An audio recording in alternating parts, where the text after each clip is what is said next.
करूया सुरुवात.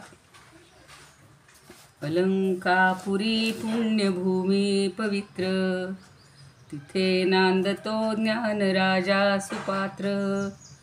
तया आठविता महापुण्यराशी, नमस्कार माझा सद्गुरु ज्ञानेश्वरासी. नमो अनंताय शुद्धाय कूटस्थायात्मने नमः. प्रेमांबुधिविहाराय ज्ञानराजाय ते नमः. माधुर्यरसकल्लोला शिवशक्तिस्वरूपिणी, अमृतानुभवार्थाय वंदे ज्ञानेशनंदिनी. नंदिनी ज्ञानदेव गुरु ज्ञानदेव तारू, उतरील पहिलं पारू ज्ञानदेव. ज्ञानदेव माता ज्ञानदेव पिता, तोडील भव व्यथा ज्ञानदेव.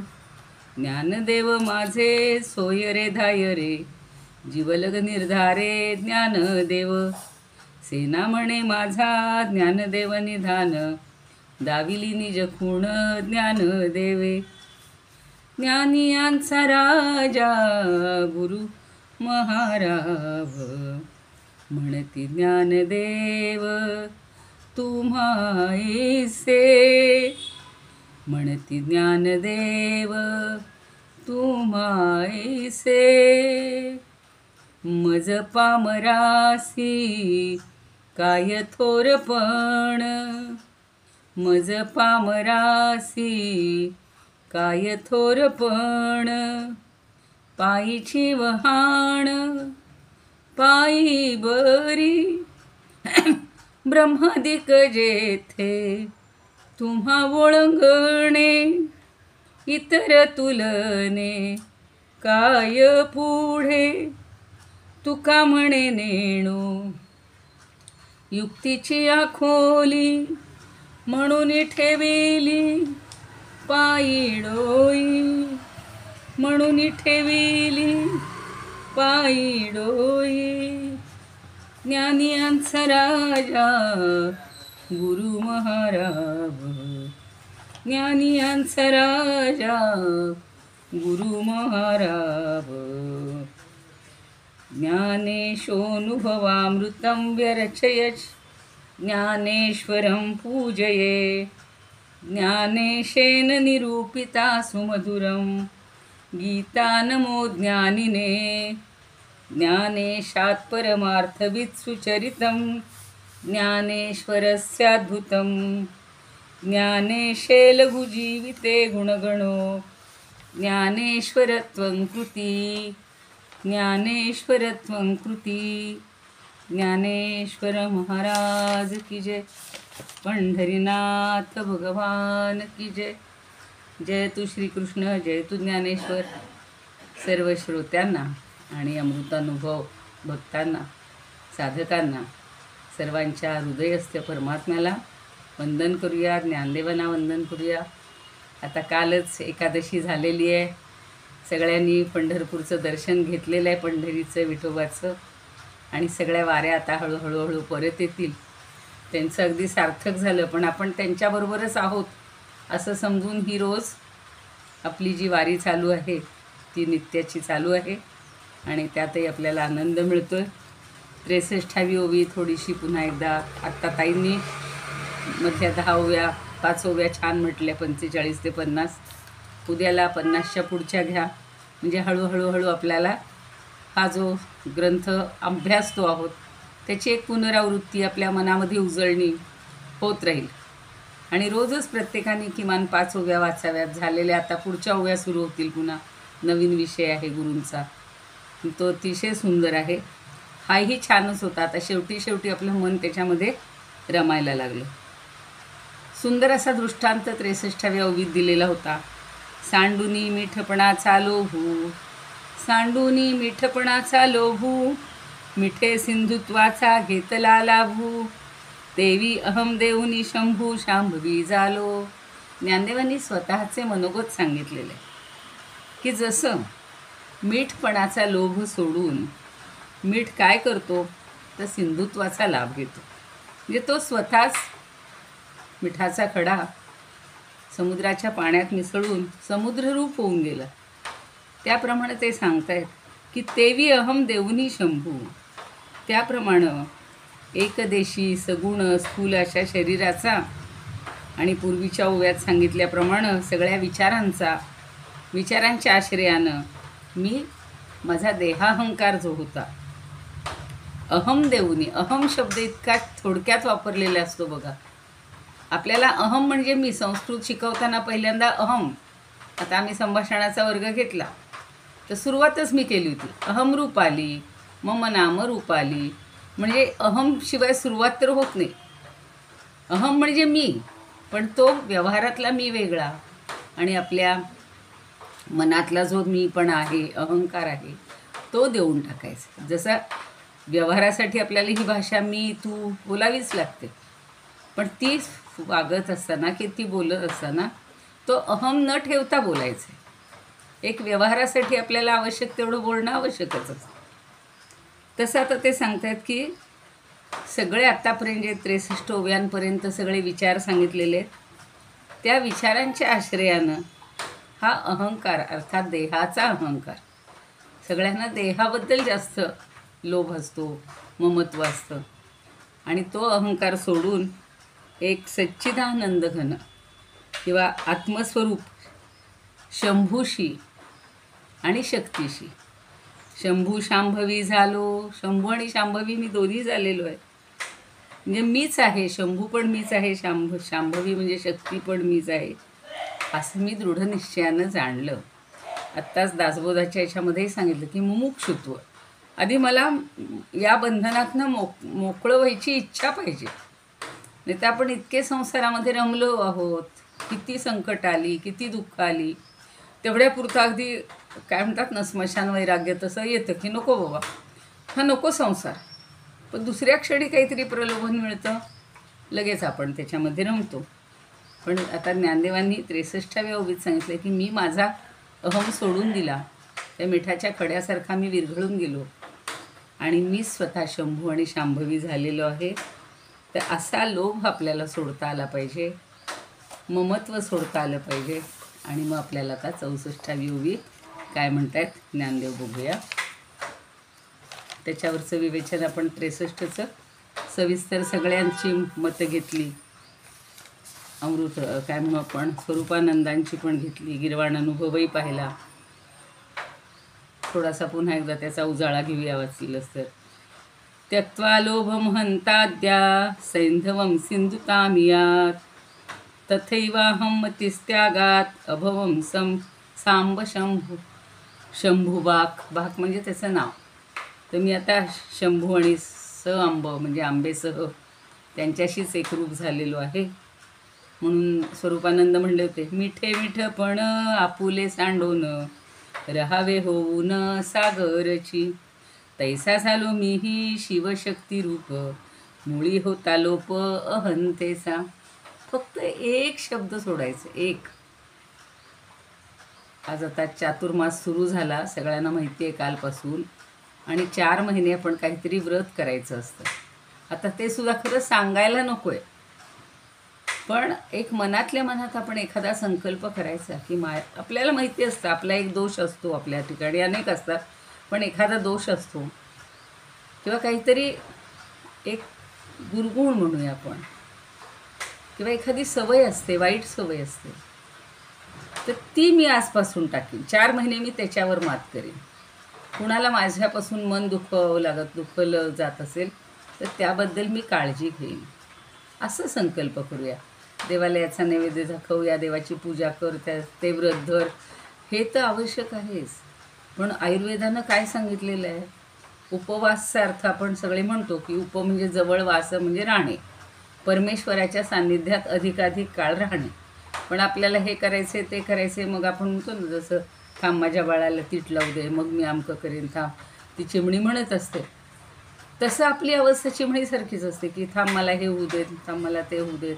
मग आता नातवंडाचं मुख पाहिलं, मग ती म्हातारी ताजी म्हणायची की मला परतवंड, खापर परतवंड, त्याच्या लग्नात मला मान मिळू देत. रे बापरे, म्हणजे किती अपेक्षा असते अजूनही त्या संसारात राहायची, तर हळूहळू आपण त्याच्यातनं निवृत्त व्हायचं. आणि आपल्याजवळ जर काही दोष असेल, आपल्या हातून कोणाला दुखावलं गेलं असेल, तर मी आजपासून तेवढं काळजीपूर्वक तेच व्रत धरीन, भगवंताला तेच माझा दोष समर्पण करीन, म्हणजे मला आता त्याच्यातनं सोडो, या बंधनातनं सुटायचे आणि मुख्य परमेश्वराबरोबर एकरूप व्हायचे. 64वी ओवी शेवटची छान आहे.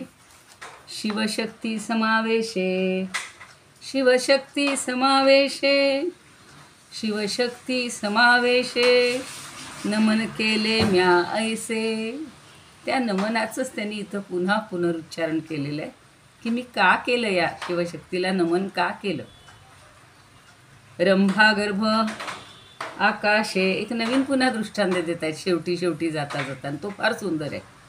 रंभागर्भ आकाशे, रंभागर्भ आकाशे, रिगाला जैसा, रिगाला जैसा. शिवशक्ती समावेशे, नमन केले म्या ऐसे, रंभागर्भ आकाशे, रिगाला जैसा. इति श्री सिद्धानुवादे श्रीमद् अमृतानुभवे शिवशक्ती समावेशनम नाम प्रथम प्रकरणम संपूर्णम. बघता बघता हे प्रकरण संपलं. फार महत्त्वाचं प्रकरण होतं. जसा शेतकरी आता बघा पेरणी करण्यासाठी नांगरणी करतो, पहिली तण काढून टाकतो, जमीन अगदी छान करायची, स्वच्छ करायची, चांगली नांगरणी झाली आणि आता हा पहिला पाऊस पडला की त्याची पेरणी करण्याचं काम सुरू करतो. तशी आता आपली नांगरणी झालेली, आता आपल्या मनाची शेताची जशी नांगरणी तशी आपल्या मनाची नांगरणी झाली. आता त्याच्यामध्ये चांगली बीजं पेरायची, तर ती आता उद्यापासून आपण पाहूयात. मग आता इथं काय म्हणले, शिवशक्ती समावेश. या शिव आणि शक्तीचा समावेश म्हणजे ते दोघेही एकच आहेत. त्यांचा एकमेकांमध्ये जो त्यांच्यामध्ये जी एकमेकांमध्ये अभिन्नता आहे ती माझ्या लक्षात आलेली आहे, तो समावेश मला समजलेला आहे आणि म्हणून मी नमन केले म्या ऐसे. तेवढ्यासाठी मी त्यांना असं नमन केलेलं आहे. आता पुढच्या उदाहरणात बघा काय म्हणले. बहुतेकांना माहिती आहे, हा दृष्टांत माहिती आहे आपल्याला. रंभागर्भ आकाशे, रिगाला जैसा. रंभागर्भ, रंभा म्हणजे ती केळ आणि त्याच्यातला गर्भ म्हणजे आत अशी बघा जशी आवरणं असतात की नाही आपल्या देहामध्ये पण, किंवा त्वचेची सुद्धा 7 आवरणं असतात, तशी या केळीच्या सोपटामध्ये एक एक एक एक त्यातलं पदर असे खूप गुंतलेले असतात.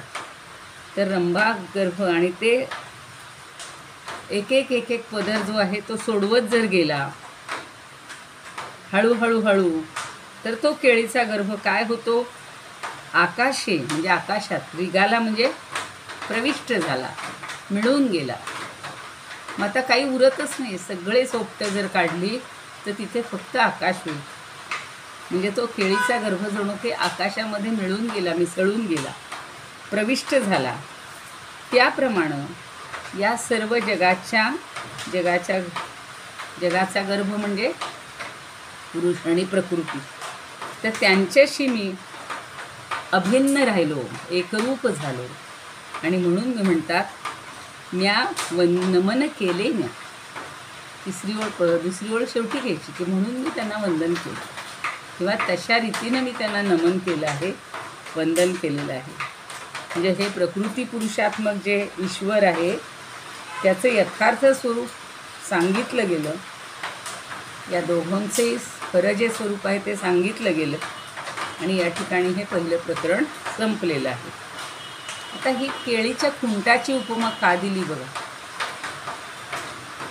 तुम्हाला लहानपणचं आठवत असेल तर मला माहिती नाही, आपल्यापैकी बरेच जण ज्या पिढीत वाढलेले आहोत लहानपणी, तर पूर्वी मला ते आठवत येते. हा श्लोक किंवा ही ओवी वाचताना मला त्या कृतीची आठवण यायची. पूर्वी जेव्हा उडदाचे पापड केले जायचे त्यावेळेला हा केळीचा खुंट सगळा घरी आणला जायचा. ज्या केळी आता म्हणजे व्यायल्यानंतर प्रसवल्यानंतर पुन्हा तिच्यातनं काही निर्मिती होत नाही असे खुंट, म्हणजे असा खुंट घरी आणायचा. त्याच्यावरची जी पहिली काळी साल आहे, सोपटं आहेत, ती हळूहळू काढायची आणि तसा शुभ्र भाग जेव्हा दिसायला लागतो तेव्हा त्या साली म्हणा किंवा ती सोपटं एक एक काढायची, त्या पाटावरवंट्यावरती ठेचायची आणि त्याचं पाणी वस्त्रगाळ करायचं, म्हणजे शुद्ध कापडामध्ये ते गाळायचं आणि त्या पाण्यामध्ये उडदाचं पीठ भिजवलं जायचं. शास्त्रशुद्ध ही पद्धत होती की कुठलंही इन्फेक्शन नाही, काही नाही, आणि ते पापड कधी खराब व्हायचे नाही, त्याला कधीही बाधा यायची नाही, ते कीड लागायची नाही.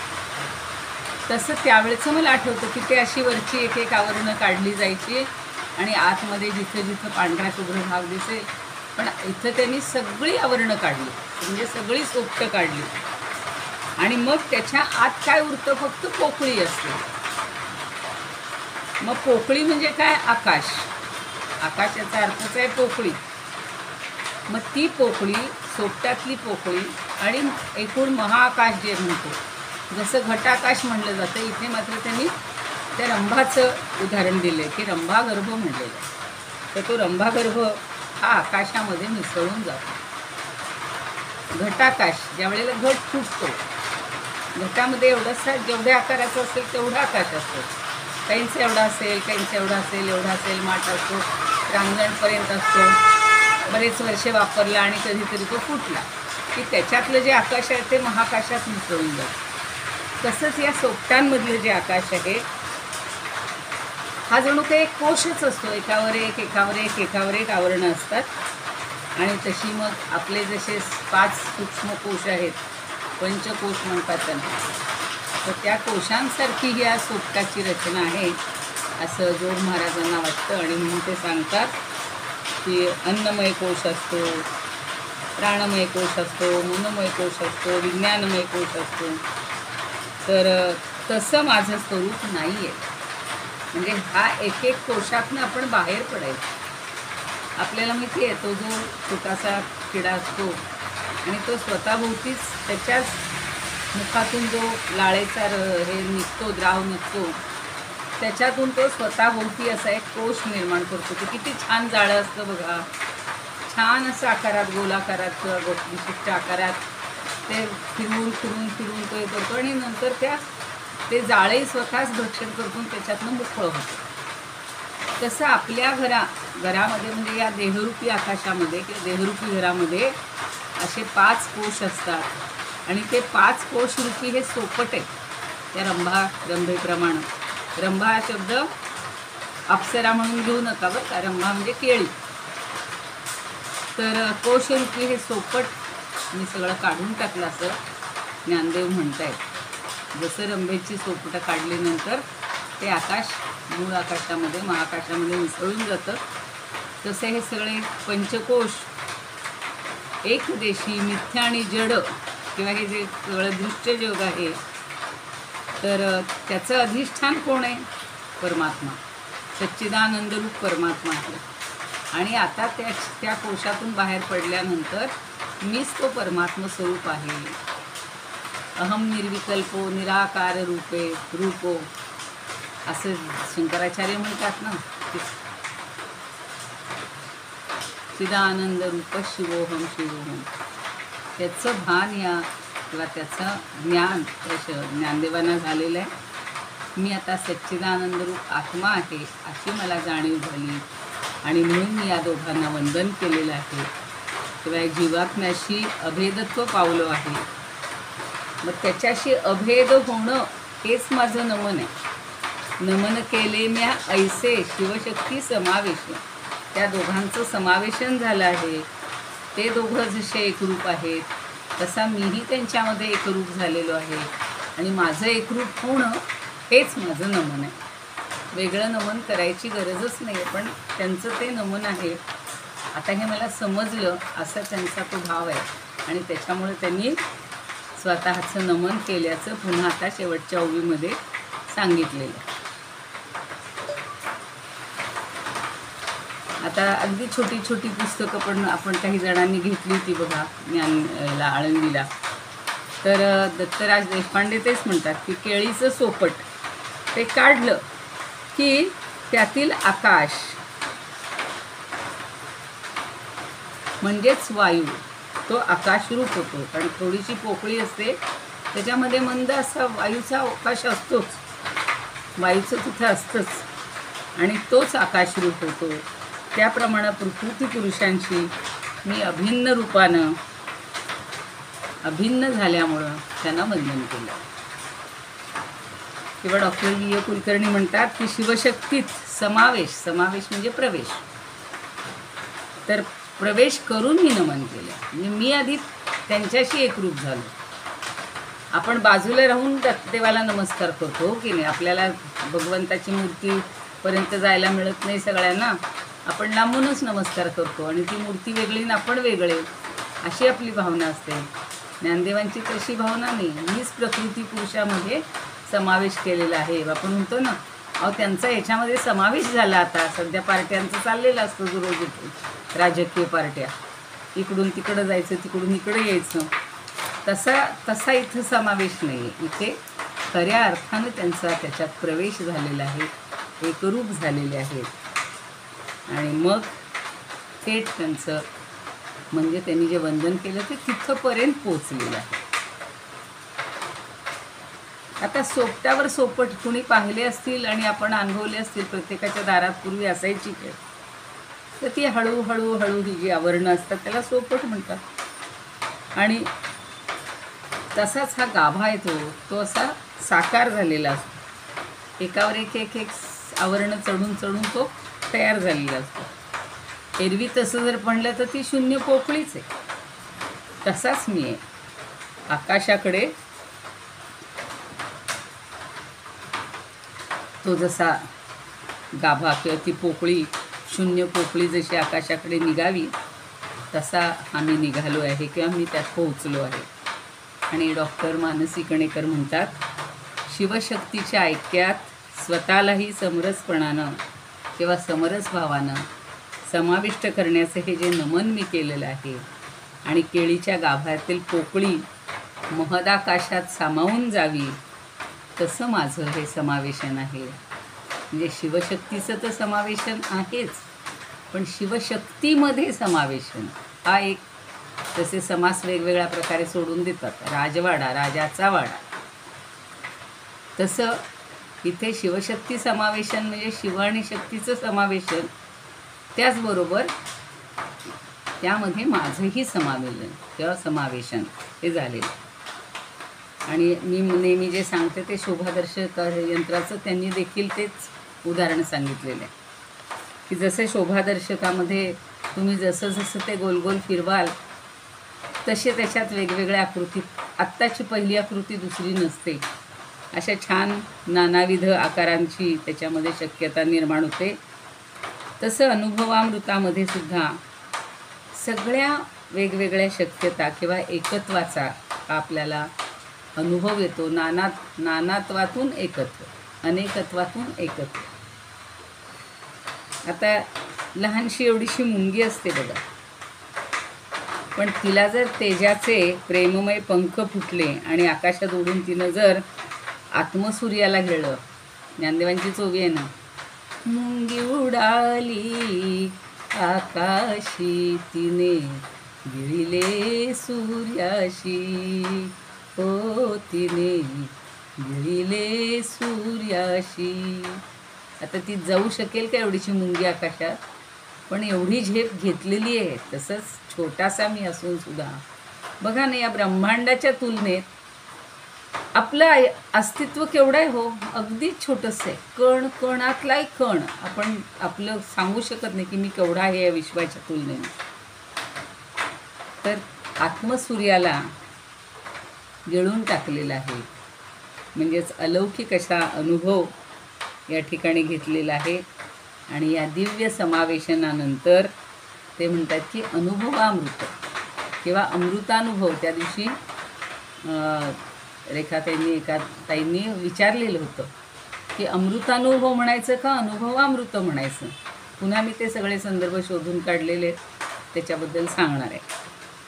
तर या अस्तित्वाच्या उंबरठ्यावर मी संपूर्ण शरणागती प्राप्त होऊन जेव्हा ज्ञानेश्वरांना ती म्हणते, मानसीताई म्हणतात की मी जेव्हा ज्ञानेश्वरांना साष्टांग लोटांगण घालते तेव्हा अगदी थकल्या भागल्या क्षणी अचानक मला ज्ञानेश्वरांचं अपार्थिव म्हणजे त्यांचं जे सूक्ष्म रूप आहे आणि ते पार्थिव किंवा त्यांचा असा देह म्हणूया आपण, ज्याला रूप नाही असा अद्भुत असं दर्शन घडतं. भगवंताचं दर्शन असं घडायला पाहिजे, निर्गुण निराकार. आणि ज्ञानदेव हे त्याचाच अंश आहेत, आपणही त्यांचाच अंश आहोत. म्हणून अनुभवामृतपणे हे मी चाखले किंवा त्याचा अनुभव घेतला आहे. खूप जणांनी याच्यावर लेखन केलेलं आहे. त्यापैकी संजीवनी मराठे ज्या कवयित्री होत्या त्यांची कन्या म्हणजे ह्या डॉक्टर मानसी कणेकर आहे. आणि त्यांनी असा एक छान ग्रंथ रचलेला आहे किंवा त्याच्यावरचं थोडंसं आपल्या भाषेमध्ये हे केलेलं आहे. तुम्हाला दाखवते. काही जण म्हणतात की आम्हाला दाखवा, तर हा असा ग्रंथ आहे बघा त्यांचा. खूप सुंदर अशी त्यांनी हे पण काढलेली आहे, चित्र म्हणजे काय म्हणू आपण मुखपृष्ठ, आणि कसं हे समावेशन होतं आहे असं त्यांनी खूप छान दाखवलेलं आहे. तर कवी जो असतो त्या कवीला एक आनंद मिळत असतो, तो वेगळ्याच विश्वात वावरत असतो. आणि मग त्याला हे आत्मचैतन्याचा सगळा साक्षात्कार किंवा ही जी नवनवोन्मेषशालिनी प्रज्ञा मिळालेली असते त्या प्रज्ञेचा तो पुजारी असतो. आणि मनातून सगळ्या जन्माला येणाऱ्या सगळ्या भावनांचा किंवा ह्याचा तो आविष्कार करत असतो. आणि त्याच वेळेला त्याच्यावर ईश्वरी कृपा होत असते असं त्या म्हणतात. आपण गिरवाण अनुभवामृताचा त्याचा अनुभव घेऊया. आत्ताच्या जो उभीचा आहे तो, रत्नागर्भो यथाकाशे प्रविष्टो याम दशामियात रंभागर्भ, तो शब्द वापरला नाही, केळीचा गर्भ. यथाकाशे, जसा तो आकाशामध्ये, प्रविष्ट होतो आणि ही दशा प्राप्त करून घेतो. म्हणजे त्यांचं एकरूप एक मिलन होऊन जातं. शिवशक्ती समावेशात, त्या शिव आणि शक्तीच्या समावेशामुळं मया तद्वत नमस्कृतम, आणि मग त्यांच्याशी एकरूप होऊनच मी त्यांना नमन केलेलं आहे. हे काय म्हणतात बघा अमृतानुभवात. पुन्हा ती एवढी एकदा आपल्या या संस्कृतचं समजून घेण्यासाठी वाचून दाखवते. शिवशक्ती समावेशे नमन केले म्या ऐसे, रंभागर्भ आकाशे रिघाला जैसा, काढिता सोपटे स्वरूपानंद, केळीतील गाभा, काढिता सोपटे केळीतील गाभा, जाय जैसा नभा मिळोनिया, जाय जैसा नभा मिळोनिया, शिवशक्ती रूपी एकत्वे वंदन, शिवशक्ती रूपी एकत्वे वंदन, अहंता सांडोन केले तैसे, अहंता सांडोन केले तैसे. म्हणजे माझी अहंता मी सांडून टाकली, पूर्ण अहंतेचं समर्पण केलं आणि मग या शिवशक्तीशी मी एकरूप झालो आणि तेच माझं नमन आहे.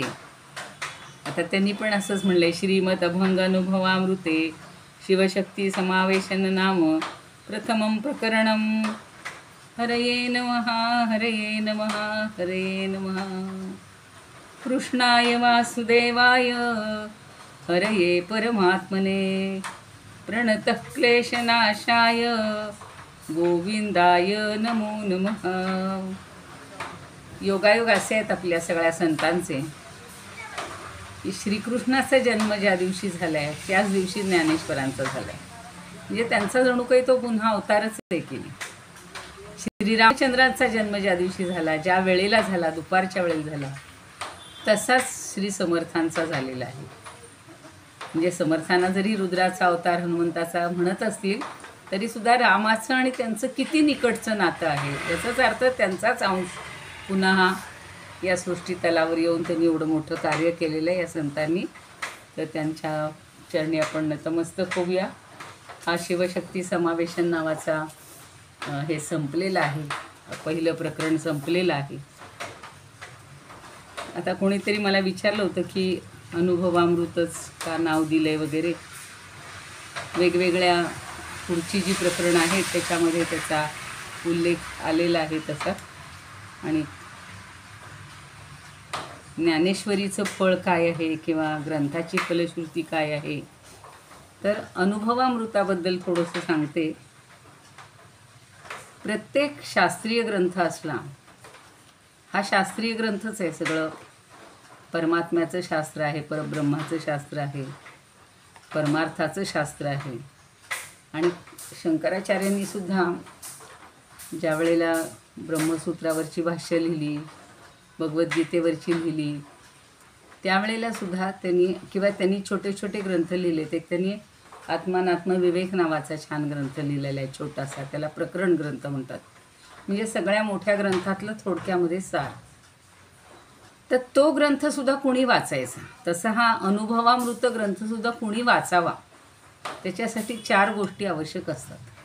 आता मुद्दाम सांगते की आता आपण त्याला पात्र झालो. मग अनुबंध चतुष्टय म्हणजे काय, तर कुठलाही ग्रंथ वाचण्यासाठी एक व्यक्ती अधिकारी लागते, ज्याला आपण क्वालिफाईड म्हणतो किंवा इलिजिबिलिटी म्हणतो. प्रथम वर्षाला कला, वाणिज्य, शास्त्र किंवा इंजिनिअरिंग, डॉक्टर कुठल्याही वर्गात प्रवेश घ्यायचा असेल तर त्याला पहिली पात्रता लागते, 12वी पास पाहिजे. 12वी उत्तीर्ण असेल आणि त्याने त्या प्रकारचे पूर्वीचे ते विषय घेऊन किंवा ती शाखा घेऊन तर त्याला पुढे जायला मिळतं. म्हणजे सायन्सच्या मुलांनाच डॉक्टर किंवा इंजिनियर व्हायला किंवा अन्य काही शाखा आहेत तिकडे जायला मिळतं. आर्ट्सच्या मुलांनाच 12वी आर्ट्स असेल तर पुढे जायला मिळतं. अर्थात 12वी सायन्सवाला आर्ट्सला येऊ शकतो, पण 12वी आर्ट्सवाला सायन्सला जाऊ शकत नाही. कॉमर्सवाला सायन्सला जाऊ शकत नाही, सायन्सवाला आर्ट्स कॉमर्सला जाऊ, असे काही पडताळे आहेत. तसं ग्रंथाच्या अध्ययनासाठी सतत श्रवण करून ज्या योगानं श्रोता जो आहे तो त्या ग्रंथाकडे, त्या ग्रंथाच्या अध्ययनाकडे प्रवृत्त होतो. आणि त्याला 4 गोष्टी लागतात. एक त्याला म्हणले अनुबंध चतुष्टय, म्हणजे ज्यांच्या ज्ञानानं मुख्य ग्रंथात प्रवेश होतो त्याला अनुबंध असं म्हणायचं. अनुबंध, त्याच्याशी जोडलेले बंध. आता अधिकारी कसा हवा आहे. आता बघा, आपल्या दृष्टीनं आपण ज्ञानेश्वरी, आधी भगवद्गीता शिकलो, मग ज्ञानेश्वरी शिकलो, नंतर चांगदेव पासष्टी शिकलो. म्हणजे आपली, मगाशी मी म्हणलं तसं, आपली जमीन आता खणून व्यवस्थित नांगरणी झालेली. पण इथल्या दृष्टीनं, परमार्थाच्या दृष्टीनं काय आवश्यक आहेत, महत्त्वाच्या 3-4 गोष्टी आवश्यकतात. एक असतो विवेक, दुसरं असतं वैराग्य, आणि तिसरं म्हणलेलं आहे शमदमादी षट संपत्ती आणि मुमुक्षुत्व. या 4 गोष्टी लागतात. तर त्यातलं विवेक म्हणजे आत्मानात्म विवेक. वैराग्य तर आपल्याला क्षणिक नको आहे. या संसाररूपी बंधनातनं मुक्त होण्यासाठी त्याची आसक्ती कमी करणं, ह्याला वैराग्य म्हटलं. आणि शमदमादी षट संपत्ती. शम म्हणजे आंतरिक इंद्रिय आहेत त्यांच्यावरचं नियंत्रण, आणि दम म्हणजे आपली सगळी इंद्रिय आहेत त्यांच्यावरचं, बाह्य इंद्रिय, जी आपल्याला पंच ज्ञानेंद्रिय, कर्मेंद्रिय. आणि मुमुक्षू म्हणजे मुख्य, मला इच्छा पाहिजे ना, मोक्षाची इच्छा असेल तरच तो अधिकारी होणार आहे. छानछोकीत राहणारा, एन्जॉय करणारा, त्याला इकडं फिरकायचं सुद्धा नाही आणि म्हणेल काय शिकताय तुम्ही, काय करायचं ज्ञानदेवांचं आत्ता शिकवून, आत्ता मला या तरुण वयात. पण तरुण वयात ज्ञानदेवांनी एवढं ग्रंथ सांगितलं हे त्याला माहिती नसतं. तर असे अधिकारी होत नाहीत. पण ज्याला इच्छा आहे, काहीतरी आपल्याला संसारात आलो आहे, आपलं काय नरजन्माचं सार्थक कशात आहे हे समजून जो या परमार्थाचे ग्रंथ म्हणूया किंवा चांगलं आचरण म्हणूया, जो करायला इच्छुक असतो त्याला अधिकारी म्हटलं. आणि मग विषय काय, तर या ग्रंथ, हो ते शमदमादी काय सांगितलं आपण, शमदमादी षट संपत्ती. षट संपत्ती म्हणतात. षट म्हणजे 6 प्रकारची ती संपत्ती. शब्द नव्हता ऐकवला. अच्छा, बरं, चालेल. आता कळलं ना. हो हो. हो. आणि मुमुक्षत्व ना. मुमुक्षुत्व. हां, मुमुक्षुत्व म्हणजे मुमुक्षा म्हणजे हो. मुक्त मोक्षाची होण्याची इच्छा. इच्छा. ती इच्छा पाहिजे. आणि त्याच्यानंतर आपण काय बोललात? आता मी सांगते की त्याच्यानंतर विषय म्हणजे पहिले चार ज्या गोष्टी आहेत त्यातला पहिला अधिकारी. अधिकाऱ्याला या सगळ्या गोष्टी हव्यात. दुसरं प्रत्येक ग्रंथाचा एक विषय असतो. तो विषय आपल्याला समजला पाहिजे. आता आपल्याला समजलं की नाही की अनुभवामृतामध्ये मुख्य परमात्म्याचे किंवा परब्रह्माशीच सगळा विषय जोडलेला गेला आहे आणि ते समजून घेण्यासाठी आपण हे बाकीच्या सगळ्या गोष्टी त्याला जोडलेल्या ज्या आहेत त्या शिकत असतो. तर ग्रंथातला विषय काय आहे की जीव आणि ब्रह्माचं ऐक्य. हे आपल्याला अनुभवामृतामध्ये, ज्ञानेश्वरीमध्ये काय, भगवद्गीतेत सुद्धा काय महत्त्वाचा तो विषय आहे. आणि मग प्रयोजन काय, कशासाठी मला शिकायचं आहे? नुसतं एक तटस्थ म्हणून मी शिकणार आहे का? नाही. आधी मला याच्यातनं मुक्त होण्याची इच्छा आहे म्हणून मुमुक्षुत्व वगैरे पाहिलं. अधिकारी मी आहे. आता सगळं समजूया की आपल्याकडे या चारही गोष्टी आहेत. काय काय आहेत? विवेकाचा विचार करतोय, वैराग्याचा विचार करतो आहोत, हळूहळू या सगळ्यावर नियंत्रण ठेवतोय, शम आणि दम म्हणजे, आणि मुमुक्षू होण्याची मला इच्छा आहे. तर ह्या 4 गोष्टी असणारा तो अधिकारी. दुसरा विषय आहे की जीव आणि परब्रह्माचं ऐक्य साधायचं. ते महत्त्वाचं आपल्याला या ग्रंथातून शिकायचं आहे. आणि प्रयोजन म्हणजे काय की काहीतरी त्याच्यामागे कारण असतं. एक जसं काव्याचं प्रयोजन असतं की काव्य कशासाठी करायचं, तसं हा ग्रंथ कशासाठी वाचायचं याचं काहीतरी प्रयोजन असतं, कारण असतं. तर या संसाराची दुःखाची निवृत्ती, संसार दुःखाची निवृत्ती अज्ञानासह व्हायला पाहिजे. हे आपलं प्रयोजन. आत्तापर्यंत आपण एक वेगळ्या प्रकारे जगलेलं असतं जीवन, पण आता आपल्याला लक्षात येतं की माझं हे अज्ञान आहे. मी या विश्वाला सगळं खरं मानतोय, या संसारातच रमून गेलेलो आहे. तर आता मला किती दुःख आली बघा ना. आज नवीन एक काहीतरी दुःख येतं तरी आपण त्याच्यावर मात करतो, म्हणजे ते दुःख सहन करतो आणि पुन्हा संसारातच रमतो. तर तसं न करता आपल्याला अज्ञानरूपी अज्ञानासह काय म्हटलं ते करेशिया बाबी करेशिया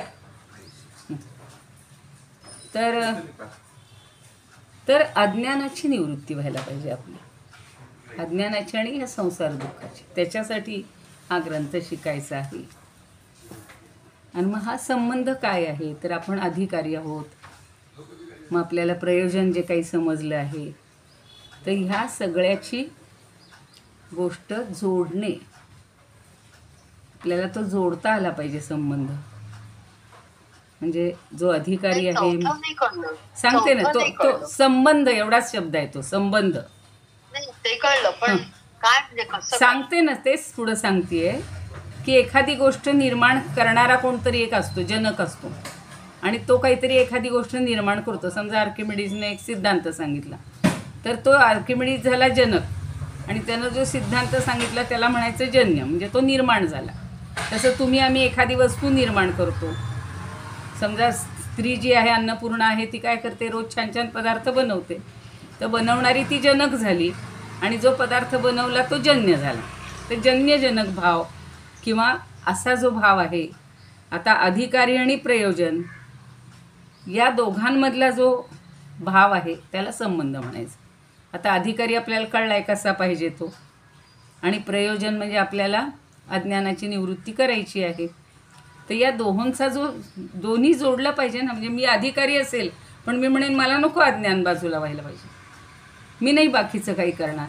तर त्या दोन्ही गोष्टी एकत्रित येणं, तो संबंध. आपण नातेवाईकांचा संबंध कसा जोडला जातो, आईच्या भावाला नेहमी आपण मामाच म्हणतो, आपल्या भावाला बहिणीला, पण तो जो संबंध आहे जसा जन्यजनक भाव किंवा एकमेकांशी जोडलेला भाव, तर तो संबंध असावा लागतो. म्हणजे जो मुक्त आहे, मुमुक्षू आहे, बद्ध आहे, किंवा जे अधिकारी आहेत, या सगळ्यांमध्ये एक विशिष्ट संबंध असतो आणि त्याला संबंध असतो. हे 4 घटक मानलेले आहेत कुठल्याही ग्रंथासाठी म्हणजे एकदम तिसराच कोणीतरी त्याला संबंध नसणार आहे. परमार्थाचा अभ्यास करायचा आहे म्हणजे परमार्थविषयकच अधिकारी असला पाहिजे आणि त्या दोहोंचं काहीतरी नातं असलं पाहिजे. माझ्या मनात जर परमार्थाबद्दल काहीच प्रेम नसेल तर माझा त्यांच्याशी संबंध काहीच नाही असं होऊ शकतो. म्हणून शंकराचार्यांनी हेच 4 गोष्टी किंवा सगळ्यांनीच सांगितलेले आहेत की हे आपल्याला पाहिजेत. आता माऊलींचे जे अनुभवामृत आहे किंवा आचार्यांनी वेगवेगळे जे ग्रंथ लिहिलेले आहेत तर त्या सगळ्यांचे अनुबंध चतुष्टय सगळे सारखेच आहेत जे आत्ता मी सांगितले तसं. अधिकारी, विषय, प्रयोजन आणि त्या सगळ्यांमधला संबंध. म्हणजे शेवटी त्याच्यातनं फलश्रुतीसुद्धा एकच निघते. शंकराचार्यांचं, ज्ञानेश्वरांचं आणि समर्थांचं सगळ्यांचं ऐक्य आहे बघा. सगळ्यांनी अंतिम ध्येय तेच सांगितलेलं आहे. मला उच्च ध्येय काय माझं? परमार्थ किंवा परब्रह्म प्राप्ती. हे आपलं ध्येय असलं पाहिजे आणि त्या दृष्टीनं आपली वाटचाल असली पाहिजे. म्हणजे आपल्याला त्याच्यातनं फलश्रुती काय मिळणार आहे की आपल्याला आज नाही उद्या कधीतरी हे ज्ञान होणार. हळूहळू व्हायला लागले, आपण प्रयत्न करतो आहे आणि तेच या ज्ञानेश्वरीचं किंवा अमृतानुभवचं पण फळ आहे. काय म्हणतायत बघा, चांगदेव 65मध्ये सुद्धा ज्ञानदेव म्हणले, ती ये परी जो ईशा दर्पण करील ओविया, तो आत्मा एवढिया मिळेल सुख. तुला आत्म्या एवढं सुख मिळेल. म्हणजे आत्म्याचं सुख हे कसं आहे? न संपणारं आहे.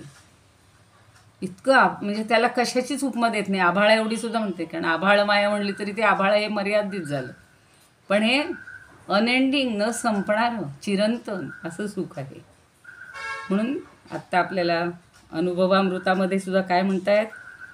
हेच की मला जीवनातनं मुक्ती मिळावी, हाच सगळा माझा हेतू आहे.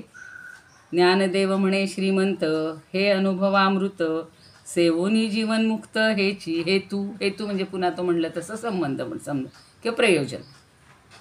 की ज्ञानदेव काय म्हणतायत? ते श्रीमंत आहेत. श्री म्हणजे खरे पैसा धन संपत्ती नाही, तर खरी संपत्ती आहे परमात्मा प्राप्ती. हेच अनुभवामृत. बघा इथे ती ओवी आलेली आहे पुढे. हे अनुभवामृत, अमृतानुभव नाही म्हणलेलं त्यांनी, अनुभवामृत. अनुभव हेच अमृत आहे. सेवूनी जीवनमुक्त हेची हो तू, आणि त्याचं सेवन करून मी जीवनमुक्त होणार. तुम्ही शंका विचारली होती म्हणून इथं जो संदर्भ आला आहे अनुभवामृत, ती एक ओवी आत्ता इथे सांगितलेली आहे. आणि या तिन्ही ग्रंथांचा एकच विषय आहे, तो म्हणजे आत्मा. अनुभवामृत म्हणजे ज्ञानाच्या भूमिकेवरून केलेला जो अनुवाद आहे किंवा जो अनुभव आहे त्याचं विवेचन अतिशय सोप्या पद्धतीनं केलेलं आहे.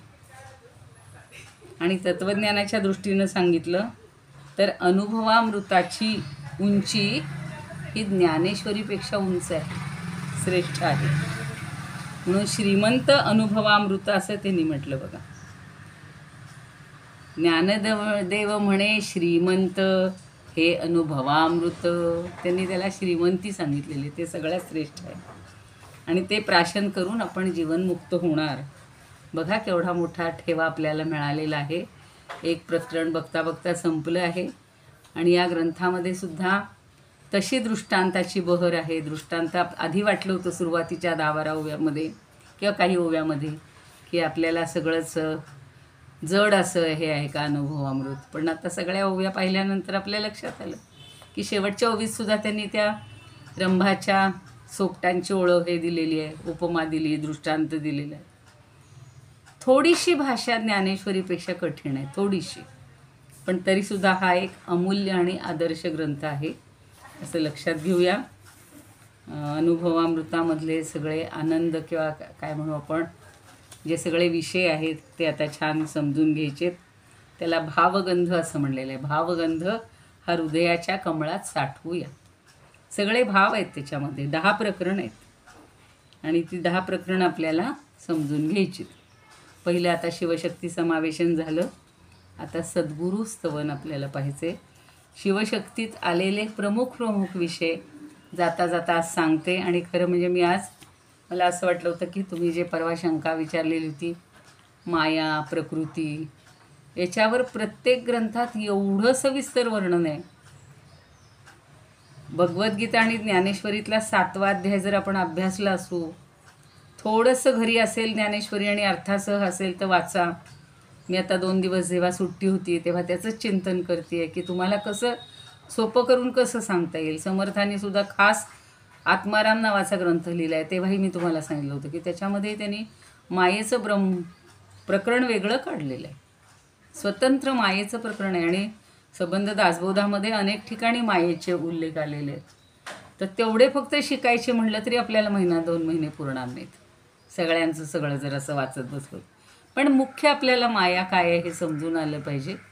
आणि हे शिवशक्ती ही सगळी त्याचीच रूपं आहेत, ती भिन्न नाहीच आहेत. ती भिन्न कशी नाही हे सगळं त्यांनी सांगितलेलं.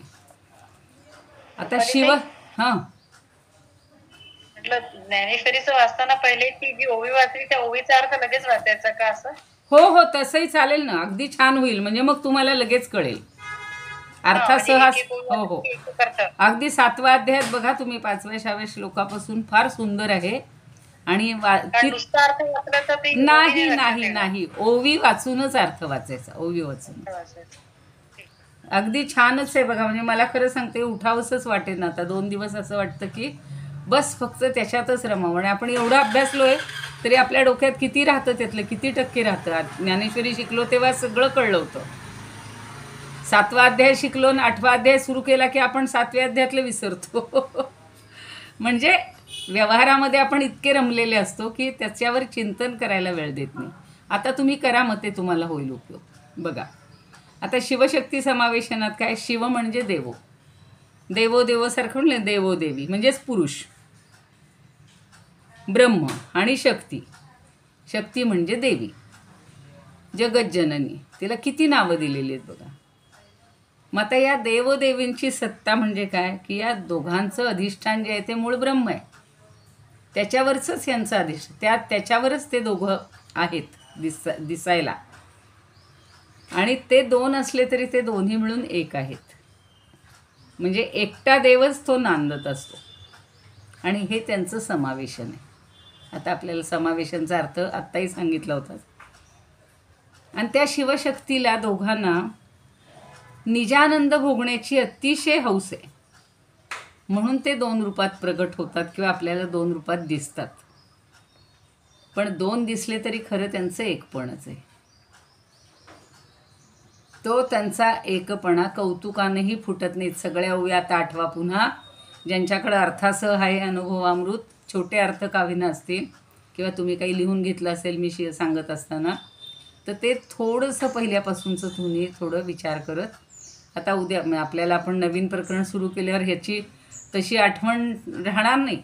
पण आपण जर अशा 5 ओव्या जशा तुम्ही वाचता आहात तशा घरी अर्थासह वाचून या. एखाद्या ओवीचा तरी अर्थ सांगा.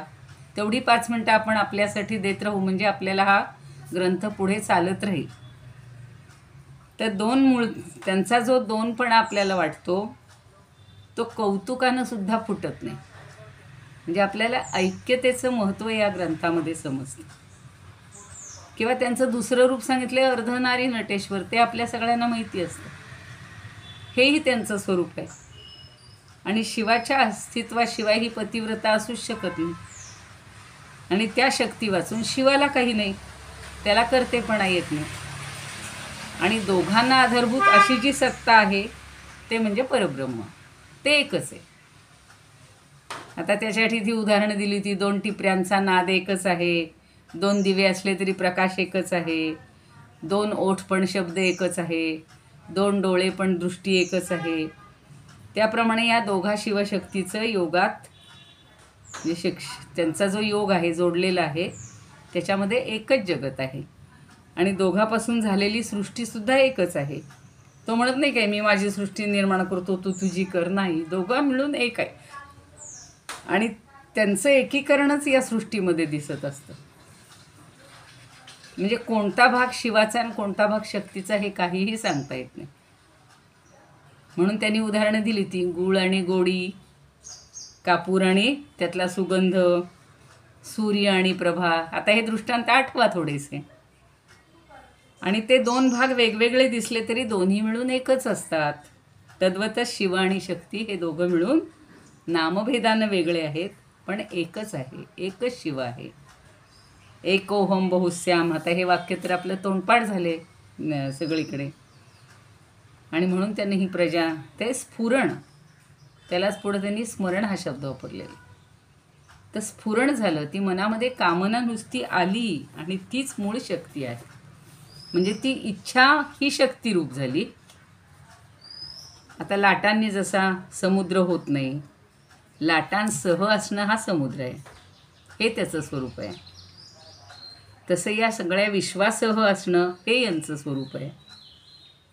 आता पत्नीच्या भिडेनं पती स्वतः अंगानंच जगा एवढा झाला. म्हणजे दोघं एकच आहेत, पण आता त्यानंही विश्वरूपच धारण केलं. म्हणजे नानाविध नामरूपात्मक जगदरूपानं तोही आपणच बनलेला आहे, पुरुष ज्याला म्हटले ते. मग वायू आणि गती, सुवर्ण आणि कांती, बघा ना किती दृष्टांत येऊन गेले, एवढे सगळे आठवा.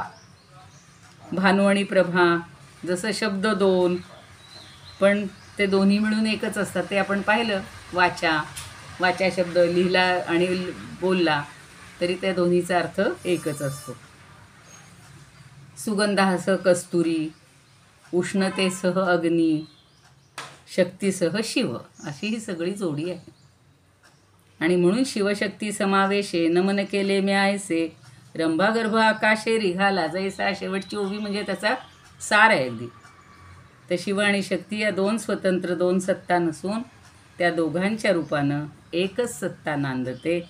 आणि या प्रकरणाचा हा प्रतिपाद्य विषय आता आपल्याला समजला असं मी समजते. तुम्हाला अजून काही शंका असतील तर आपण एखादा दिवस घेऊ शकतो किंवा ते करू शकतो. आलं लक्षात? आणि एकात्मिक शक्ती एखाद दिवस म्हणजे सारांश परत एकदा घ्या ना, म्हणजे बरं पडेल त्या प्रकरणाचा पहिल्या. आता तोच चाललाय की आता सारांश. नाही, मी ऐकतेय सारांश म्हणजे मला हे नाही म्हणायचं, म्हणजे प्रत्येक ओवीचं असं जे काही कठीण आहे वगैरे किंवा कुणी विचारलं त्याच्या हो ना, घेऊ ना. मग तुम्ही शंका विचारा, आपण तसंही हे करू. मी एकटीने सांगण्यापेक्षा तुमच्या मनात नेमका कुठली हे आहे संशय किंवा शंका, तसंही करून ठेवा. प्रत्येकाला वाव आहे ना, मग तेवढा अभ्यास करण्याचा किंवा तेवढा सांगण्याचा प्रयत्न करीन मी. नाही, सारांश तर सांगितलाच, प्रत्येक वेळी सांगितलेला नाही. आता सुद्धा धावता आढावाच घेतला ना सगळा. हो, आता घेतला ना आपण. बरं, म्हणजे त्या प्रकरणाबद्दल अजूनही खूप सांगता येईल. आता माझ्या मनात असं होतं की सगळ्यांनी ते माया म्हटले, आता ते उद्याच घेऊ. मला वाटलं होतं की आज थोडंसं सुरू करता येईल, पण ठीक आहे. आणि तुम्ही म्हणताय तसंही या एकूण प्रकरणाबद्दलच कुणाच्या मनात शंका असेल, 1-2 दिवस जाऊ देत, काही बिघडत नाही. आपल्याला नवीन सुरू करायची काही घाई नाही करायची. आणि काहींना सुरुवातीला तो जड वाटला होता विषय, पण आता थोडा लक्षात आला का? नाही, चांगलं आहे, म्हणजे छान आलं लक्षात. तेच प्रत्येक वेळी आपण सांगितलं ते सोपं करून. हो ना, म्हणजे त्यामुळं आता एवढंच आहे की अजून आपल्याला ते अनुभवायचे. हे आता आपण पाहिलं, वाचलं, शिकलो, पण मला त्याचा अनुभव जेव्हा येईल तेव्हा ह्या गोष्टी मला पटतील ना. हो, त्या दृष्टीनं मला त्या ओवीकडे बघितलं पाहिजे. हो. आता सगळेजण तेच सांगतात ना, पुष्कळ गुळाच्या ढेपा आणून ठेवल्यात आणि सगळे सांगितलं, हा आमचा कोल्हापुरी गुळ, हा अमका गुळ, हा तमका गुळ, सेंद्रिय असेंद्रिय, हल्ली किती प्रकार आहेत. मग त्याच्यातला फरक कधी कळेल? त्यातला चमचाभर नाही, अभ्यासपेक्षा त्याची चव घेतली,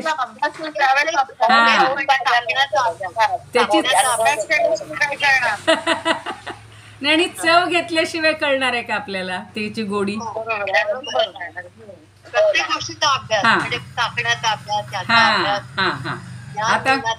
आता मला सांगा, बाहेर इतक्या जाहिराती असतात, तुम्ही दुकानात गेला, म्हणजे मी हल्ली जातच नाही दुकानात, सोडून द्या, पण कुठल्याही मिठाईच्या दुकानात जा, असे आमच्या इथं सातारला तर ओळी नसतात बघा, सगळ्यांची वेगवेगळी नावं असतात. हे पेढा, तो पेढा, लाटकर पेढा, समर्थ पेढा, हमके पेढा, मोदी पेढा. पण मोदी म्हणजे तिथं मोदी हे करणार आहेत बरं का. तर प्रत्येकाच्या दुकानात आपण जातो आणि त्या पेढ्याची टेस्ट पाहतो, चव पाहतो, आणि जेव्हा तुम्ही 4-5 ठिकाणची पाहाल तेव्हा आपल्याला कळतं की कुणाचा पेढा खरा चांगला आहे. बरोबर आहे ना. आता बाजारात जत्रेत जातो, जत्रेत जातो तिथे तोळीनं दुकानं किती असतात, तुम्ही पाहिली असेल अशी लहानपणी. अजूनही असते. हो ना. हो. आणि मग तिथं तर नुसते साखरच जास्त असते, पण तरी ते सांगतात आमचा पेढा खाऊन बघा, तुम्ही परत दुसरीकडचा पेढाच खाणार नाही. आमची जिलेबी खा, आमची जिलेबी खा, परत तुम्ही दुसरीकडे जाणारच नाही. हं, हं. तसं ज्ञानदेव म्हणतात की तुम्ही अमृतानुभव चाखा, तुम्ही दुसरीकडे जाणारच नाही. तसंच आहे. हो. आणि ज्ञानदेव आणि आम्ही पण दुसरीकडे जायची इच्छा सोडाने तुम्हाला सोडून, कारण नाही, काय माझं सोडून द्या. सोपं खूप करतात. मी कोणी नाही, नाही नाही, हो, मी माझं सांगते. काही नाही. तसं नाही हो, म्हणजे खूप सोपं करून हां, हां. सांगतात, आता कुणाकडे आणखी जाणार नाही आहे नाही, असं ते पण. वेगळं आहे. पण खरं सांगू का, हा विषयच असा आहे की आत शिरू शिरू शिरू तेवढं आणि समजून घेऊ घेऊ, फक्त शब्दाला नाही, महत्व नाही साहजिकच देता. माझ्या मनात प्रश्न आला आहे हां हां की हां. जे आपण म्हणताय की अनुभव घ्यायचा राहिला आपला, ते बरोबर आहे. हं. तर त्याच्याकरता मग काय करावं लागेल याच्याकरता? आपली दृष्टी, अमृतानुभव. आत्ता 2 शब्द सांगितले होते बघा शेवटी, विवेक आणि हा, वैराग्य. समर्थ ते तेच आहे. सांगतात, ज्ञानदेवही तेच सांगतात. या संसारातनं थोडं बाहेर आलं पाहिजे ना आपण. हो. फक्त ते प्रत्येकाने स्वतःला नामस्मरण. विचारा, आपल्याला विचारा की मी 24 तासातला किती वेळ देतो परमार्थासाठी. बरोबर. प्रपंचाचा 24 तासातला वेळ काढा, त्यातला झोप बाजूलाच ठेवायची, हो. आणि मग बाकीच्या बरोबर आपण किती वेळ देतो. चिंतन. हो. आता समजा हे आता आपण तासभर शिकलोय, फारच कमी. म्हणजे त्यामुळं पण त्याचा अनुभव घेऊ शकत नाही. हम्म. पण ठीक आहे ना आपण. एखाद्या गोष्टीचा ध्यास घेतल्याशिवाय शिकायला मिळणार नाही. हा बरोबर आहे, हा बरोबर आहे. ध्यास पाहिजे सारखा. ध्यास पाहिजे हा. त्याबद्दल. कुठे ना कुठे ते- आपण त्यामध्ये पूर्ण काय म्हणतो किंवा विचार करत राहिलो तर मग त्यातली आपल्याला म्हणून ती गाणी कशी आहेत, ध्यास हा जीवाला पंढरीसी जावे. बघा, ध्यास होता ना, ते सगळे वारकरी गेले. आता तुम्ही विचाराल आम्ही का बरं नाही गेलो, आपण का नाही गेलो, तर ते तुम्हाला विचारतील का नाही आलात. ती आवाज चालली पंढरपुरान वेशीपासून आली घरात, तिची कथा आपली हे आहे, माहिती आहे ना ती कथा. आपण म्हणणार आम्ही आमच्या घरातून निघू शकत नाही, आणि ती आवा म्हणजे एक ती स्त्री आहे, ती चालली पंढरपूरला, वेशीपर्यंत गेली आहे सगळ्या वाऱ्यांबरोबर वारकऱ्यांबरोबर, आणि तिला एकदम आठवतं, अरेच्या मी दूध तापायला ठेवलं होतं, माझी सून बंद करेल की नाही. खरं, एकदम खरं. आणि ती तिथून परत येते. मग आता मला सांगा, अनुभव कुणी घ्यायचा आहे, अनुभव कुणी घ्यायचा आहे. खूपच छान. अतिशय सुंदर उदाहरण. नाही, ते आमचे वडील इतके रंगून रंगून सांगायचे बघा, वडील इतके रंगून सांगायचे. आणि हीच म्हण आहे बघा, आवा चालली पंढरपुरात वेशीपासून आली घरा, तर ती येतेच परत. तुम्हाला गोंदवलेकर महाराजांचं उदाहरण, त्यांची तर किती आहेत उदाहरणं. त्यांच्या आईला सारखं काशीला जावं वाटत होतं, माहिती आहे तुम्हाला ही गोष्ट? असेल, माहिती असेल, पण एकदा सांगते मी. त्यांच्या आईला वाटायचं रोज मला काशीला जायचे, आणि ती म्हणायची अरे गणू मला कधी नेशील रे काशीला. तर तो म्हणला तू कधीही म्हण, मी लगेच तुला न्यायला तयार आहे. तर तो एक दिवशी आता झालीच तिची मनाची तयारी की नाही म्हणे आज आता आपण निघूयाच बरं का. पण मग आता काय करायचं म्हणली, या घराचं हे घरातलं सगळं सामान आणि हे भांडी कुंडीन कपडा लत्ता ह्याचं काय करायचं. तिचं म्हणजे ती शेवटी एक स्त्रीच होती ना, तिचं संसारात लक्ष असणारच ना, परत आल्यावर आपलं आपलं नीट पाहिजे ना. त्यांनी काय सांगावं तिला उत्तर, तुला 5 मिनिटात उत्तर देतो म्हणले. त्यांनी गावातल्या सगळ्या लोकांना बोलवलं, ते घर उघडं करून दिलं, आणि ते म्हणले यातलं कुणाला काय पाहिजे ते घेऊन जा. 5 ते 10 मिनिटात घर रिकामं झालं. ते म्हणाले आईला आता आहे का तुझी काही इच्छा, आता तू काशीला येऊ शकशील ना. एवढं तुम्ही आम्ही करू शकतो का सांगा. नाही नाही. मग मला सांगा, आपण अनुभव कसा घेणार, अनुभवाच्या गोष्टी ऐकणार. अगदी खरं. शिवाजी आला पाहिजे जन्माला शेजाऱ्याच्या घरात, माझ्या नाही. आहे की नाही, तसंच असतं. सुरेख सांगताय.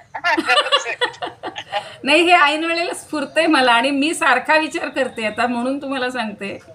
कुठेही आज आता खरं आज आम्ही जाणार होतो, मी तुम्हाला बोलले होते की आज मी प्रवासात असेन, कदाचित आजचा क्लास होणार नाही, पण तुमची तीव्र इच्छा होती की मॅडमनी क्लास घ्यावा आणि तो इथंच झाला. यांनी सगळी तयारी केली होती, म्हणजे माझ्यापेक्षा संसारात हे जास्त रमलेले. सगळी तयारी केली, तिखट मीठ फोडणी काय, डाळीचं पीठ ज्वारीचं पीठ सगळी बॅगा भरून तयार झाल्या. मी पहाटेचा सुद्धा वर्ग केल्यानंतर माझी तयारी हे बघा अजून सगळं मांडलेलं तसंच आहे. माझी इच्छाच नव्हती जायची. आणि मग शेवटी असंच झालं की इतका धोधो पाऊस, आता आहेच इथं समोर बसलेले आहेत माझे मित्र मैत्रिणी, इतका पाऊस सकाळी सुरू झाला की मी म्हटलं आता तरी आपण थांबायचं का इथं. बॅगा फक्त नाही, 2 कार्यक्रम होते माझे, 2 कार्यक्रम चांगले होते. माझी भाची आहे म्हणजे माझी मोठी बहीण होती, ती 3 वर्षापूर्वी कोविडमध्ये गेली आणि मग तिची मुलगी आहे एक, तर ती आता ते इनरव्हील काय म्हणतात तुम्हाला माहिती असेल ती संस्था काय कार्य करतात ते, तर त्याची हां, तर त्याच्यात तिला वरचं पद मिळणार होतं आज आणि म्हणून तो पदग्रहण समारंभ होता. तर ती 5-6 दिवसापूर्वी मला म्हणली की मावशी म्हणे मला आईबाबांच्या जागी तू आणि काका आहेस, तर तुम्ही माझ्या ह्या पदग्रहणाला या म्हणे. तर त्या दिवशीच मी तिला म्हणलं की तुझ्या पदग्रहणाच्या 2 तासाच्या कार्यक्रमासाठी मला इथलं सगळं आवरून यायचं, म्हणजे माझा हा पसारा हा आहे, पुस्तकं, अभ्यास, हा क्लास तो क्लास. म्हणलं हा तर ती म्हणे मग माझ्याकडं मुक्काम आलं. म्हणलं 1 दिवस मुक्काल येईन, पण दुसऱ्या दिवशीच्या वर्गाचं काय करू मी म्हणून, आणि अशासाठी मला नको वाटते. तर तिची इच्छा होती आणि नंतर मी तिलाही समजावून दिलं की शेवटी काय, तुला ऑनलाईन मला काही पाठवायचं असेल तर पाठव, मी बघीन, तुझं भरपूर माझ्या शुभेच्छा आहेत, पण त्या देवाच्या मनात नव्हतं. मी आज सकाळीच म्हटलं देवाची जी इच्छा असेल ते होईल.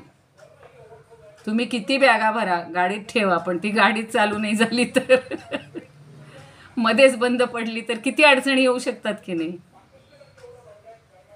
मग शेवटी आणि आपण होऊनच त्या सगळ्या ओढवून घेत असतो, असं आहे ते. म्हणून ठीक आहे. आणि दुसरे आहेत की व्याह्यांचा आज 85व्या वर्षाचा वाढदिवस, आता तो तिकडे साजरा होईल. पुण्याचा कार्यक्रम करून तिकडे जायचं होतं सातारला.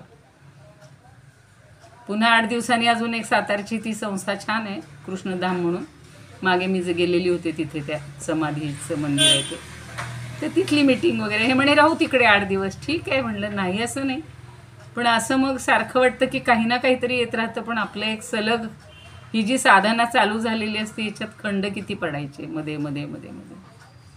ताई ते काय ना, आपला ध्यास होता त्या अनुभवावृत्त आम्हाला शिकवायचा आणि सांगायचं, तो ध्यास निधी ध्यास जो होता त्याच्यामुळे ते झालं. त्यामुळे म्हणून म्हणलं ना की त्या ज्ञानदेवांची जी इच्छा असेल ती होईल. आता ते महाराज आपले पंढरीला गेलेत सगळे वारीला, मला सारखं रोज त्यांचे पाहिल्यावर वाटतंय आपल्याला कधी वारीला जायला मिळणार. आता या जन्म म्हणजे हाच जन्म आहे, पुढचा जन्म नकोच आहे.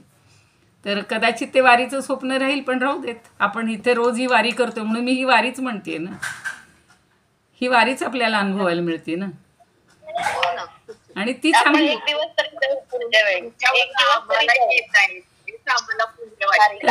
बरं. आपली प्रार्थना आणि आरती राहिली बरं का, म्हणूया उद्याला बोलूया उरलेलं. चालेल. इदमुपकर्तुं भुवन मंडलम समुदितमिव भास्करम सादरम वंदे ज्ञानेश्वरम.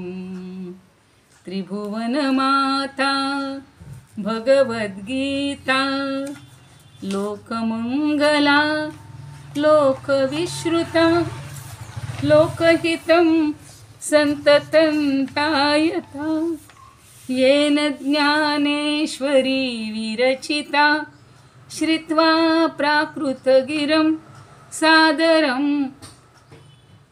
वन्दे ज्ञानेश्वरं सादरं वन्दे ज्ञानेश्वरं.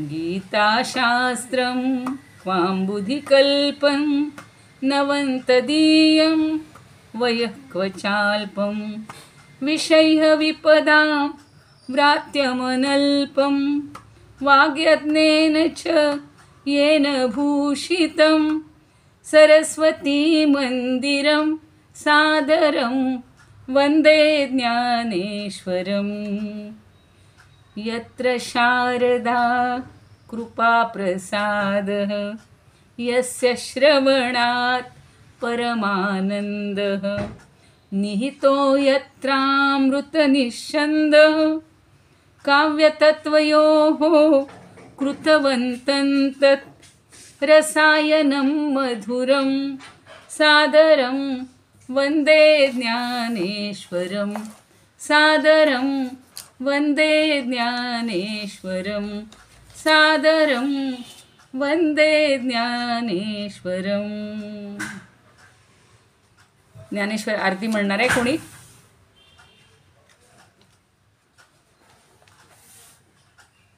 कमी हो म्हणा म्हणा म्हण. हा. आरती ज्ञान राजा महाकैवल्य तेजा सेवती साधू संत मनुवेदीला माझा. आरती ज्ञान राजा लोपले ज्ञान जगी हित नेणती कोणी. अवतार पांडुरंग नाम ठेविले ज्ञानी. आरती ज्ञान राजा प्रगट भूय बोले विश्व ब्रह्माची केले.